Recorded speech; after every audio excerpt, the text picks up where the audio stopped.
ഞാനിവിടെ ഉണ്ടാക്കാൻ പോകുന്നത് പെട്ടെന്നുണ്ടാക്കാൻ പറ്റിയ ഒരു സാമ്പാറാണ്.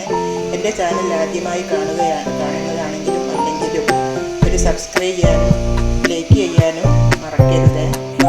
അതിനു വേണ്ടി ഞാൻ കുറച്ച് പരിപ്പ് വേവിച്ച് വെച്ചിട്ടുണ്ട്. അതിലേക്ക് നമ്മൾക്ക് ഒരു കിഴങ്ങും ഒരു ഉള്ളിയും ഒരു കഷ്ണം കുമ്പളങ്ങയും 2 ക്യാരറ്റും ഒരു ചേനക്കഷ്ണവും നമ്മൾക്ക് ഇതിലേക്ക് ഇട്ട് കൊടുക്കാം. ഇത് ഒരു വിസിൽ അടിക്കട്ടെ. ബാക്കി നമുക്ക് ബാക്കി ചേരുവകൾ പിന്നീട് ഇട്ട് കൊടുക്കാം. ഇത് ഒരു വിസിൽ അടിച്ചതിന് ശേഷം അപ്പോൾ നമ്മുടെ സാമ്പാർ കഷ്ണങ്ങളൊക്കെ ഇവിടെ വെന്തിട്ടുണ്ട്. വിസിലടിച്ചു. അതിലേക്ക് നമ്മുടെ സാമ്പാർ കഷ്ണം ഇവിടെ വെന്തിട്ടുണ്ട്. അപ്പോൾ ഒരു വിസിലടിച്ചു. നമ്മുടെ സാമ്പാർ കഷ്ണങ്ങൾ വെന്തിട്ടുണ്ട്. അതിലേക്ക് ഒരു 1.5 വഴുതനങ്ങ ഇട്ട് കൊടുക്കുന്നുണ്ട്. പിന്നെ ഒരു 5-6 വീമീസും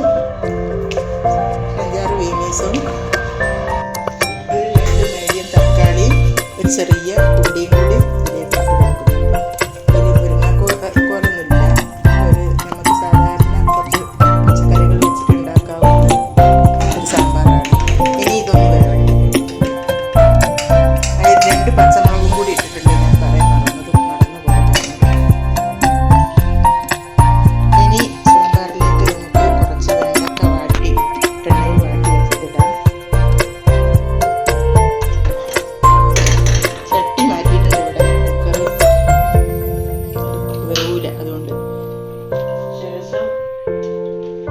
പുളി ഒരു നെല്ലിക്ക വലിപ്പത്തിൽ കുറച്ച് വാളംപുളി എടുത്തിട്ടുണ്ട്. അത് ഒഴിക്കാം.